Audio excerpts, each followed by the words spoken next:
Hi friends, அனைவருக்கும் மாலை வணக்கம். சரி வாங்க, இன்னைக்கு ஒரு மலரின் கதை தொடரில் 9வது பகுதியை நம்ம பார்க்க போகிறோம். நேற்று என்ன பார்த்தீங்க அப்படின்னா, அதாவது ஆண்களுக்கான என்னால் முடிஞ்ச அறிவுரையை நான் சொன்னேன். ஏன் அப்படின்னா, நான் பாதிக்கப்பட்டதுனால குடிப்பழக்கத்தை விடுங்க, அப்படி விட முடியலை அப்படின்னா குடும்ப வாழ்க்கையில் ஈடுபடாதீங்க. ஒன்று குடியை விடணும், இல்லைன்னா குடும்பத்தை விடணும். இப்படி இருந்தால் தான் முடியும்.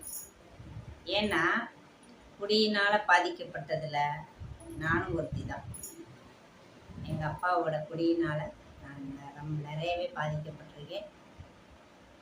அதனால் உங்களுடைய குழந்தைகளுக்கு அது வரக்கூடாது அப்படின்றதான் நான் சொல்லியிருந்தேன். இதை யாரும் தவறாக எடுத்துக்காதீங்க. ஆண்களே உங்களுக்காக தான். இதை யாருமே தவறாக எடுத்துக்காதீங்க. உங்களை சார்ந்து வர்றவங்களுக்கு நீங்கள் நல்ல முறையில் வாழ்க்கையை கொடுக்கணும், குழந்தைகளை நல்ல முறையில் வளர்க்கணும், நல்லா படிக்க வைக்கணும். அப்படின்றதுனால தான் நான் சொன்னேன். இது நல்லாவே உங்களுக்கும் புரியும். இருந்தாலும் நான் எக்ஸ்பிளைன் பண்ணிக்கிறேன். சரி ஃப்ரெண்ட்ஸ், வாங்க இன்னைக்கான உண்மை நிகழ்வை நம்ம 9வது பகுதியில் பார்க்கலாமா? வாங்க ஃப்ரெண்ட்ஸ், வீடியோக்குள்ளே போகலாம். வாங்க 9வது பகுதியை பார்க்கலாமா? இப்போ இவ்வளவு நாளும் சாப்பாடு பிரச்சனை, அப்புறம் ஹாஸ்டலுக்குள்ளே இருக்கும்போது சாப்பாடு பிரச்சனை எப்படி, வெளியில் 6ஆம் கிளாஸுக்கு அப்புறம் என்ன, அதுக்கப்புறம் எங்கள் அப்பா குடிப்பழக்கத்தினால நான் எவ்வளோ பாதிக்கப்பட்டிருக்கேன் அப்படின்றத சும்மா ஓரலாக தான் நான் சொல்லியிருக்கேன். இன்னும் நிறைய விஷயங்கள் இருக்கு. ஓகே, வாங்க நம்ம 9வது பகுதியை பார்க்கலாம். என்ன விஷயம் சொல்ல வர்றோம்? இன்னைக்கு உள்ள நிகழ்வு, இன்னைக்கு உள்ள உண்மையான நிஜம்தான். இது கதை கிடையாது, நடந்த நிகழ்ச்சியை நான் சொல்கிறேன். அதுதான் என்னுடைய வாழ்க்கை வரலாறு. நான் பிறந்து வளர்ந்தது என்ன ஏதுன்றதை தான் சொல்லிட்டு வரேன். இப்போ இவ்வளவு நாளும் ஹாஸ்டலில் கஷ்டங்கள், சாப்பாடு பிரச்சனை அந்த மாதிரி தான் பார்த்தோம். ஆனால் இன்னைக்கு நம்ம பார்க்க போகிற நிகழ்ச்சி என்னன்னா, ஒரு மகிழ்ச்சியான தருணம், மகிழ்ச்சியான நிகழ்ச்சி தான் சொல்ல போகிறேன். என்னன்னு பார்த்தீங்கன்னா, நான் ஹாஸ்டலில் இருந்த அந்த காலகட்டத்தில் வீட்டுகளில் டிவி இருக்கவே இருக்காது. டிவி கிடையாது. அப்படியே இருந்தாலும் ஏதோ ஒரு வீட்டில் தான் டிவி இருக்கும். அதிகமான வீட்டுகளில் டிவி கிடையாது. அப்போ வீட்டுகளில் டிவி இல்லைன்னும் போது, டிவி வச்சிருக்கிறவங்க வீட்டுக்கு நாங்கள் போய் படம் பார்க்கணும் அப்படின்னா, சின்ன பிள்ளையில படம் பார்க்கணும் அப்படின்னா கலர் டிவிக்கு 50 காசு, பிளாக் அண்ட் ஒயிட் டிவிக்கு 25 பைசா நானே கொடுத்து போயிருக்கேன் மக்களே. ஹாஸ்டலில் இருந்துட்டு வீட்டுக்கு கால் பரீட்சை, அரை பரீட்சை, முழு பரீட்சை, இந்த 3 லீவுக்கும் கூட்டிகிட்டு போவாங்க. அதுக்கு அடுத்தபடியாக பொங்கல், தீபாவளி, வருஷத்தில் இந்த 5 தடவை தான் நான் வீட்டுக்கே போவேன். வீட்டுக்கு போகும்போது என்ன ஆகும், அங்கே உள்ள சூழ்நிலைன்னு பார்த்தீங்கன்னா, தங்கச்சி ஸ்கூலுக்கு போயிருக்கோம், அம்மா அப்பா அக்கா எல்லாம் வேலைக்கு போயிடுவாங்க. நானும் என் கடைசி தங்கச்சி மட்டும்தான் வீட்டில் இருக்கேன்.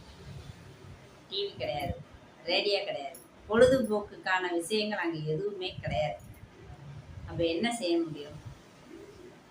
நான் என்ன பண்ணுவேன் தெரியுமா? பகலில் சாலிடர் கம்பெனி ஒரு டிவி கடை இருக்கும் வடக்குமாசி வீதியில். இப்போ இருக்கா என்னன்னு தெரியலை. அந்த கடையில் என்ன பண்ணுவோன்னா, நானே என் தங்கச்சியும் போய் கடை வாசலில் அப்படியே சமணம் போட்டு உக்காந்து டிவியை பார்ப்போம். அதில் என்ன ஓடும் அப்படின்னா, அவங்களுக்கு தேவையான விளம்பரத்தை அவங்க போடுவாங்க. நமக்கு தேவையான படங்களோ பாட்டுகளோ அதில் வராது, ஆனால் விளம்பரத்தை அதில் போடுவாங்க. நமக்கு என்ன, ஏதாவது ஒன்று ஓடணும், நமக்கு பொழுது போகணும் அப்படின்னு சொல்லி ரோட்டு மேலே இருக்கும் அந்த சாலிடர் டிவி கடை. அந்த டிவி கடை வாசலில் கல் அது என்ன சொல்லுவாங்க, பட்டிய கல்லுன்னு சொல்லுவாங்க. அந்த பட்டிய கல் போட்டிருப்பாங்க. அதில் போய் இப்படி டிவி முன்னாடி சமணம் போட்டு இப்படி அண்ணாந்து பார்த்துக்கிட்டு உட்காந்து. டிவி வந்து அப்போல்லாம் அவ்வளோ அபூர்வம். அதுவும் கலர் டிவினா ரொம்ப பெரிய பணக்காரவங்க தான் வச்சுருப்பாங்க. பிளாக் அண்ட் ஒயிட் டிவி சின்னதாக இருக்கும். அது கொஞ்சம் மீடியமாக இருக்கிறவங்க வீட்டில் இருக்கும். எங்கள் வீட்டில் அது கூட கிடையாது. அப்போ நாங்கள் எந்த இதில் இருப்போம் நீங்களே பார்த்துக்கோங்க. அந்த மாதிரி டிவி வந்து கிடைக்காது. வீட்டுக்கு போகிறதே 5 தடவை தான் போவேன். அந்த 5 தடவையும் என்னால் டிவி பார்க்க முடியாது. போய் ரோட்டில் உட்காந்து தான் பார்ப்பேன். அப்போ எல்லாம் என்ன 5ஆம் கிளாஸ் 4ஆம் கிளாஸ் தானே படிக்கிறோம். அந்த நேரம் நமக்கு ஒன்றுமே தெரியாது. நமக்கு தேவை கலர் கலராக டிவி அப்படியே பார்ப்போம். ஆனால் அந்த கஷ்டம் எனக்கு ஹாஸ்டலில் கிடையாது. ஏன் அப்படின்னு பார்த்தீங்கன்னா, எனக்கு வந்து ஹாஸ்டலில் வந்து ஸ்டடி கிளாஸ் 5 மணிக்கு ப்ரேயர் முடிப்போம். ப்ரேயரை முடிச்சுட்டு 5 மணிக்கெலாம் எல்லாம் படிக்க போயிடுவோம். படிக்க போயிட்டு 7 மணிக்கு எல்லாம் படித்து முடிச்சிட்டோம் அப்படின்றவங்க அந்த ஹாலுக்கு போகலாம். டிவி ஹால் வந்து வேறு, படிக்கிற ஹால் வேறு. அப்போ 7 மணிக்கு வந்து 5 மணி 6 மணிக்கெலாம் வயலும் வாழ்வும் அப்படின்னு போடுவாங்க. அதை போய் பார்த்தோம்னா போர் அடிக்கும். அப்போ என்ன பண்ணுவோம், வெள்ளிக்கிழமை ஒளியும் மொழியும் போடுவாங்க, சனிக்கிழமை ஹிந்தி படம் போடுவாங்க, ஞாயிற்றுக்கிழமை தமிழ் படம் போடுவாங்க. அது 3மே நாம் வந்து போய் பார்க்கலாம். அது வந்து நம்ம வீடு மாதிரி நம்ம சௌகரியத்துக்கு ஏதோ ஒரு ஸ்நாக்ஸை வச்சுட்டு போய் உட்காந்து ஃப்ரெண்ட்ஸுகளோட இடம் பிடிச்சி, அதெல்லாம் ஒரு லைஃப் தான், செம்ம ஜாலியாக இருக்கும். ஆனால் இந்த சந்தோஷம் மகிழ்ச்சி வந்து வீட்டில் எனக்கு கிடைக்காது. ஏன்னா டிவியெல்லாம் அப்போது அபூர்வமாயிடுச்சு. என்ன பண்ணுறது, எல்லார் வீட்லேயும் டிவி கிடையாது. ஆனால் ஹாஸ்டலில் வந்து நல்ல பெரிய டிவி, அதுவும் கலர் டிவி. அவள் பார்த்துக்கங்க.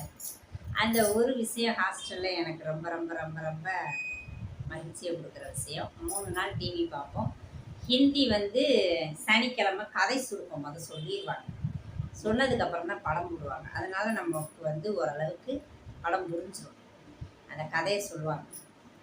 பார்த்தீங்கன்னா வெள்ளிக்கிழமை மட்டும்தான் ஒளிமொழி. அது எப்படியும் 8 மணிக்கு தான் போடுவாங்க. அதை அப்போ மட்டும் போய் பார்ப்போம். ஒளிமொழி முடிஞ்ச உடனே எல்லாம் சாப்பிட போயிடுவோம். சாப்பிட்டு அவங்கவுங்க ஹாலுக்கு தூங்க சொல்லிடுவாங்க.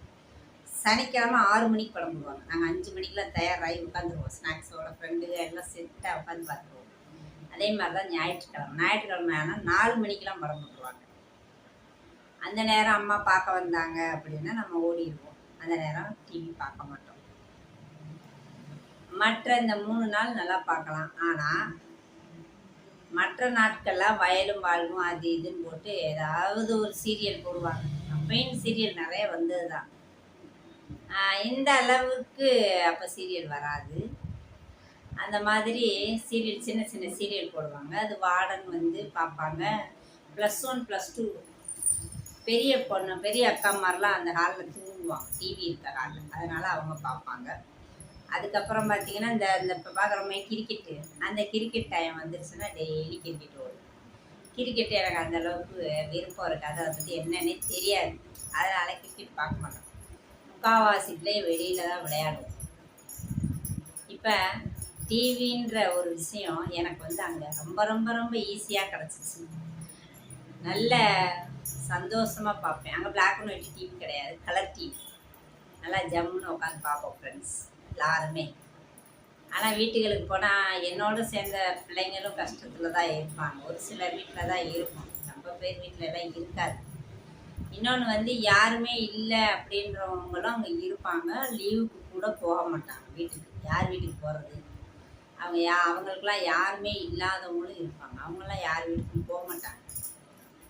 இப்படி ஹாஸ்டலில் வந்து வீட்டில் கிடைக்காத ஒரு மகிழ்ச்சி எனக்கு ஹாஸ்டலில் கிடச்சிச்சு அப்படின்னு பார்த்தீங்கன்னா அது டிவி தான்.